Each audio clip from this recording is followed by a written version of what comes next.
Operation థియేటర్‌లోకి వచ్చాము. Actually operation అని అనకూడదు. జస్ట్ ఒక నీడిల్‌తో చేసే ట్రీట్మెంట్ కాబట్టి వచ్చేసాము. ఒక 2 మినిట్స్‌లో డాక్టర్ వచ్చి యాక్చువల్ పీఆర్‌పీ సెషన్ అనేది స్టార్ట్ చేస్తారు. ఇన్ బ్రీఫ్ ఎక్స్‌ప్లెయిన్ చేసుకుంటూ చేస్తారనమాట. అసలు ఎందుకు ఇస్తున్నాం, ఆపరేషన్ ఎందుకు అవాయిడ్ చేయాలనేది. సో డాక్టర్‌కి వచ్చేసరికి రెడీ చేసి పెట్టారనమాట. ఎవరైతే అండర్‌గో అవుతున్నారో పీఆర్‌పీ సెషన్‌ని. సో ఇది సెటప్ ఇలా ఉంటదనమాట. సో ఇప్పుడు మనం డాక్టర్‌ని వెల్కమ్ చెప్దాము. వచ్చిన తర్వాత ఆయన పీఆర్‌పీ సెషన్ స్టార్ట్ చేస్తారు.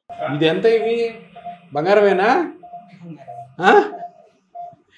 ఎప్పుడు హాస్పిటల్కి వచ్చినప్పుడు తీసేసి రావాలా? పోయాయి అనుకో మళ్ళీ ఇబ్బంది. మీరు ఇక్కడ పడుకుంటారు, మిమ్మల్ని షిఫ్ట్ చేస్తూ ఉంటారు కదా. నమ్మకం ఉండాలనే. అవునా? ఎంత ఉంది బంగారం మీ దగ్గర? బానే ఉందా? చెప్పలేనంత ఉందా? గుడ్. మీరు చక్కగా ఎక్సర్సైజ్ చేసుకోండి, ఎక్కువ పని చెయ్యొద్దు. ఇప్పుడు వంట మనిషి కూడా ఉంది కదా, పై పని ఉంది కదా, ఇంకేం వాళ్ళకి కూర్చొని అంతే చెప్తా ఉండండి అంతే. ఎందుకంటే మీ వయసు దృష్ట్యా మీరు ఎంత నిలబడి తక్కువ పని చేసుకుంటే ఈ ట్రీట్మెంట్ అన్ని సంవత్సరాలు ఉంటుంది.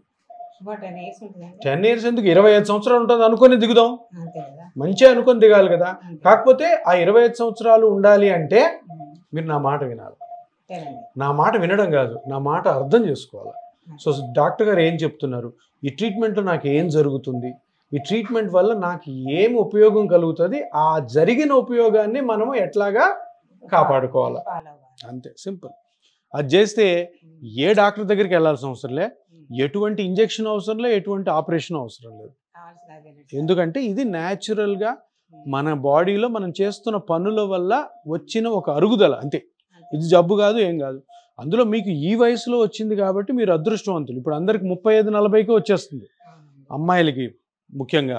సో అందుకని అందరూ కూడా తెలుసుకోవాల్సింది ఏంటంటే 30-35 ఏళ్ళు దాటిన తర్వాత ఎంత తక్కువ నిలబడి పనులు చేసుకోగలిగితే మోకాళ్ళు కానీ నడుము కానీ ఇతరత్ర ఏ జాయింట్ కానీ అన్ని రోజులు అన్ని సంవత్సరాలు ఉంటుంది. ఇది అందరూ తెలుసుకోవాలి. సరేనా? రిలాక్స్గా ఉండండి. నేను ఇప్పుడు మీకు మీది 2వ సిట్టింగ్ కాబట్టి మీకు ఆల్రెడీ నొప్పి బాగా తగ్గింది కాబట్టి ఇంకొక 3 సిట్టింగ్స్ ఉన్నాయి ఇది దీంతో కలిపి కాబట్టి అప్పటికి మీకు నొప్పి పూర్తిగా తగ్గుతుంది. నేను చెప్పిన జాగ్రత్తలు పాటిస్తే జీవితాంతం ఉండే అవకాశం కూడా ఉంది. సరేనా? గుడ్. డాక్టర్ సుధీర్ గారు, మీరు మ్యాక్సిమం ఆపరేషన్ వద్దు వద్దు వద్దు అనే అంటారు, కానీ బయట ఏమో అంత రివర్స్లో వినిపిస్తుంది. ఫస్ట్ ఆపరేషన్కి వెళ్ళిపోండి అమ్మా, ఇప్పుడు ఆపరేషన్ ఏముంది అంత నార్మలే కదా అంటారు. మీరు అది నార్మల్ కాదు అంటారు. ఎందుకు అంటారు? ఏ బేసిస్ మీద ఆపరేషన్ వద్దంటారు మీరు? నేను ఎప్పుడు కూడాను గత 8 సంవత్సరాలుగా ఏ పేషెంట్కి కూడాను మోకాళ్ళు అరిగిపోయింది, మోకాలు నొప్పి వస్తుందంటే ఎట్టి పరిస్థితుల్లో మీరు ఆపరేషన్కి వెళ్ళొద్దు, ఇంకొక మంచి మార్గం ఉంది, ఆ మార్గమే ఈ ప్లాస్మా థెరపీ, పిఆర్పి థెరపీ, లేదంటే గ్రోత్ ఫ్యాక్టర్ థెరపీ అంటుంటాను కదా. ఈరోజు మనం ఆపరేషన్ థియేటర్లో ఒక ఇంజెక్షన్ చేయబోతున్నాం మోకాలుకి. ఈ మోకాలులో మనం ఏ మిషన్లతో అయితే మోకాలు అరిగింది ఆ మిషన్లతోనే మనము చూసి దీనికి ఆపరేషన్ అవసరం లేదు, ఈ చిన్న ఇంజెక్షన్తోనే మనము బయట పడవచ్చు అని మీకు లైవ్గా ఇప్పుడు చూపిస్తాను. మీరు ఇప్పుడు అక్కడ ఆ మిషన్లో ఈ పేషెంట్ యొక్క ఎక్స్రే చూడండి ఎలా ఉందో, నేను అక్కడ చెప్తాను రండి. ఇప్పుడు చూడండి ఈ మిషన్లో, దీన్ని ఫ్లోరోస్కోపీ మిషన్ అంటాం. ఈ ఫ్లోరోస్కోపీ మిషన్లో ఏం కనపడుతుంది? ఇది మోకాలు జాయింట్. ఇది అర్థమైందా? ఈ మోకాలు జాయింట్లో మామూలుగా ఆపరేషన్లు ఏం చేస్తారు, ఇక్కడ నుంచి ఇదంతా కూడా తీసేస్తారు. చూడండి ఎంత భాగం తీసేస్తున్నారు. ఇది మొత్తం తీసేసి ఈ పైన మెటల్ పెడతారు, కింద మెటల్ పెట్టి ఈ బోన్కి ఈ మెటల్కి మధ్యలో సిమెంట్ వేసి అతికిస్తారు. అర్థమైందా? ఈ మెటల్కి ఈ బోన్కి మధ్యలో సిమెంట్ వేసి అతికిస్తారు. కానీ ఇప్పుడు మీరు చూడండి, ఈ బోన్ తీసేయాల్సిన అవసరం ఉందా? నీట్గా ఉంది, చూసారా? ఏమీ లేదు, నీట్గా ఉంది, ఏ విధమైనటువంటి డిస్టర్బెన్స్ లేదు. ఈ బోన్ చూడండి, ఈ బోన్ కూడా ఏ విధమైన డిస్టర్బెన్స్ లేదు. డిస్టర్బెన్స్ ఎక్కడ కనపడుతుంది? మీరే చెప్తున్నారు, ఈ ఏరియాలో కనపడుతుంది. ఏం డిస్టర్బెన్స్ కనపడుతుంది? ఈ 2 ఎముకల మధ్యలో ఇక్కడ స్పేస్ తక్కువ ఉంది. ఈ పక్క చూడండి స్పేస్ ఎక్కువ ఉంది, ఈ పక్క చూసారా తక్కువ ఉంది. అంటే ఇక్కడ ఉండాల్సిన స్థలము కంటే ఆ స్పేస్ తగ్గడం వల్ల ఈ 2 ఎముకలు ఈ పార్ట్లోనే రబ్ అవుతున్నాయి. ఇప్పుడు ఇట్లా ఉంటుంది బోను, ఓకే? 2 ఎముకల మధ్యలో గ్యాప్ ఉంది అనుకోండి, ఫ్రీ మూమెంట్ ఉంటుంది. ఇక్కడ ఏమవుతుంది, మొత్తం అతుక్కోలేదు, ఒక్క దగ్గరే అతుక్కుంది. ఒకే దగ్గర, ఇంకా అతుక్కొని కూడా అతుక్కోలేదు, దగ్గరకు వచ్చి రాసుకోవడానికి ప్రయత్నం చేస్తుంది. అది ఇక్కడ మట్టుకే ఉంది. అంటే దీని అర్థం ఏంటంటే మొత్తం మోకాలులో ఇంత చిన్న పార్ట్లో ప్రాబ్లం ఉంటే ఇదంతా ఎందుకు తీయాలి? పర్ఫెక్ట్. ఎందుకు తీయాలి? Simple logic. అంటే ఇంతకు ముందు ఒక 5-6 సంవత్సరాల క్రితం వరకు ఈ ప్రాబ్లం ఈ ఈ ఈ సర్జరీ ఉంది. కానీ ఇప్పుడు అంటే ట్రీట్మెంట్స్ మారుతూ ఉంటాయి కదా. మారుతూ ఉన్నప్పుడు వచ్చిన ట్రీట్మెంటే ఈ ప్లాస్మా థెరపీ. ఈ ప్లాస్మా థెరపీ ఏం చెప్తుంది? ఇది బాగుంది, ఇది బాగుంది, ఇది బాగుంది, ఇక్కడ బాగుంది, ఇక్కడ బాగుంది, ఇక్కడ బాగుంది, ఇక్కడ బాగుంది. దీని మీద మజిల్స్ ఉంటాయి, అవి బాగున్నాయి. ఈ సైడ్లో లిగమెంట్స్ ఉన్నాయి, అవి బాగున్నాయి. ఇంకొకటి మెనిస్కస్ అని ఉంటుంది మధ్యలో, అది బాగుంది. ఇవన్నీ బాగున్నప్పుడు ఇది ఎందుకు తీయాలి? సరే, స్కానింగ్ చేసి కనుక్కొని ఈ రెండు ఎముకలు దగ్గర రావడానికి గల కారణాన్ని కనుక్కొని ఆ కారణాన్ని కరెక్ట్ చేసుకుంటే సరిపోద్ది కదా. ఏది ముట్టుకోవాల్సిన అవసరం లే. ఇప్పుడు పొలంలో కలుపు ఉంటుంది, కలుపు ఉన్నప్పుడు కలుపు పీకుతామా, మొత్తం పొలం అంతా పీకేస్తామా? ఇది కూడా అంతే. ఈ రెండు ఎముకలు దగ్గరికి రావడానికి గల కారణము ఈ రెండు ఎముకల మధ్యలో గుజ్జు అరగడము. ఇది అందరికీ తెలుసు.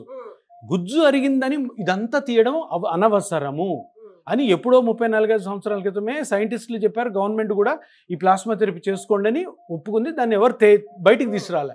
6-7 సంవత్సరాల నుంచి నేను దాన్ని బయటికి తీసుకొచ్చిన తర్వాత ఈ మోకాలు మొత్తం తీసుకునే అవసరము మనకి లేదు.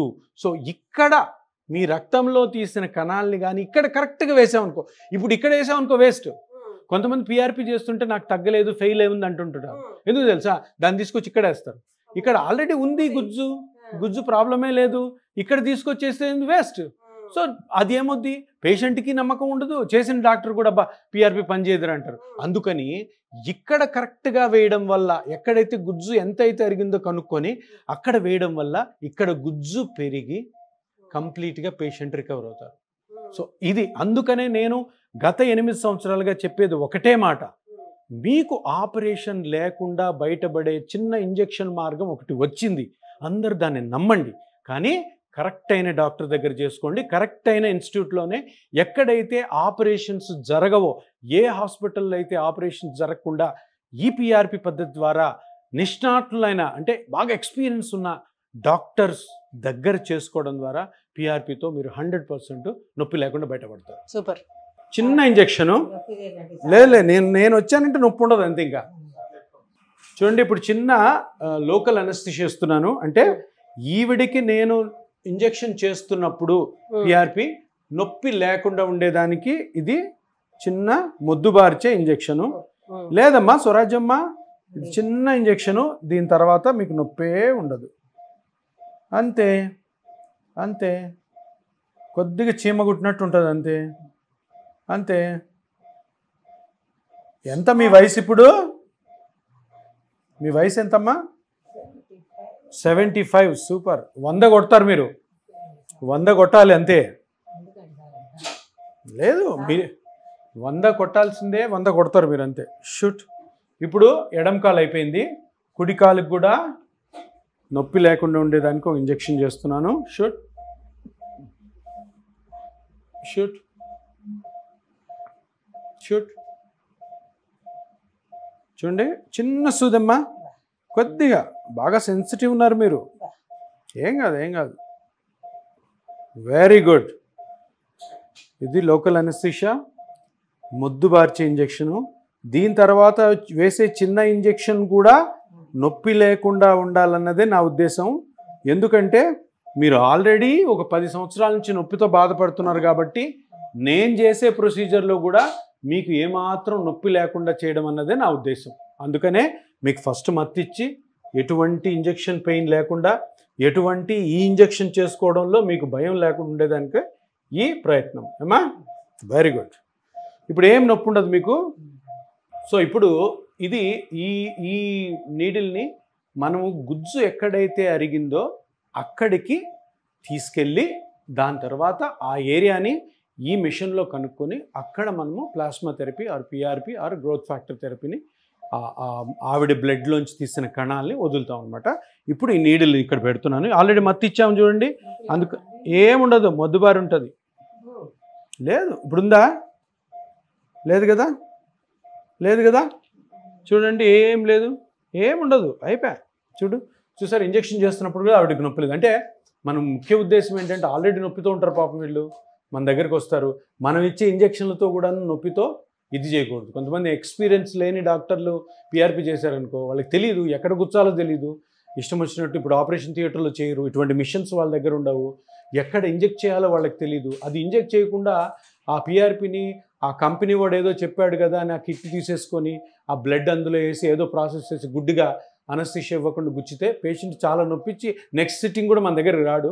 దాంతో ఆ పిఆర్పి కూడా ఎక్కడంటే అక్కడ వేయడం వల్ల ఏమాత్రం ఉపయోగం ఉండదు. కొంతమంది స్టెరైల్ కండిషన్స్లో ఆపరేషన్ థియేటర్లో చేయకుండా చేయడం వల్ల కొంతమందిలో అసలు ఇన్ఫెక్షన్ రాని ఈ ప్రొసీజర్లో కూడా ఇన్ఫెక్షన్లు వచ్చే అవకాశం ఉంటుంది. సో అందుకని చాలా జాగ్రత్తగా చేయాలి. దీని మీద ఫుల్ అవగాహన ఉన్న డాక్టర్ల దగ్గరే మీరు పిఆర్పి చేయించుకోమంది నా మనవి. తప్పకుండా ఇది మీరు ఫాలో అవ్వండి. ఇప్పుడు చూడండి, ఇంజెక్షన్ మనం నీడిల్ చేసేది కూడా జాయింట్లోకి ఆ గుజ్జు అరిగిపోయిన దగ్గరికి వెళ్ళడం కోసము చూస్తూ ఆ మిషన్ చెప్పిన మాట వింటూ మనం చేయాల్సి వస్తుంది. షుట్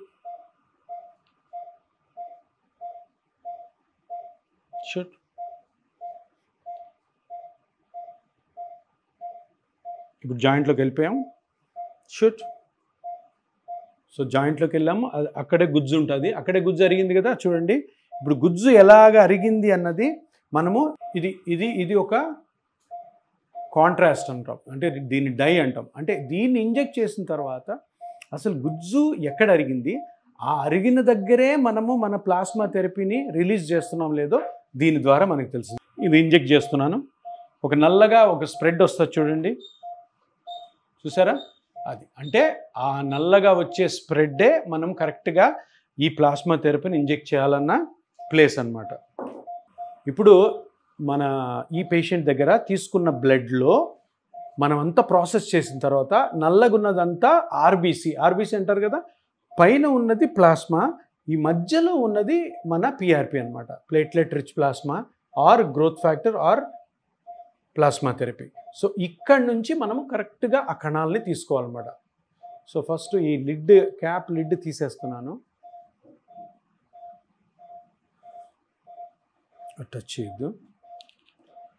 మనకి అనవసరమైనటువంటి పైన ఉన్న ప్లాస్మాని ఇప్పుడు ఇంజెక్షన్ ద్వారా తీసేస్తున్నాం. చూడు, ఈ పైన ఉన్నదంతా కూడా మనకి అవసరం లేదు, అది నేను తీసేస్తున్నాను.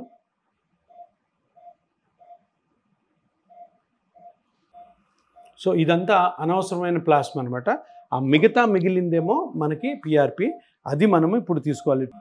ఇది ఒక నీ జాయింట్కి ఇది పిఆర్పి, ఇది ఇంకో నీ జాయింట్కి.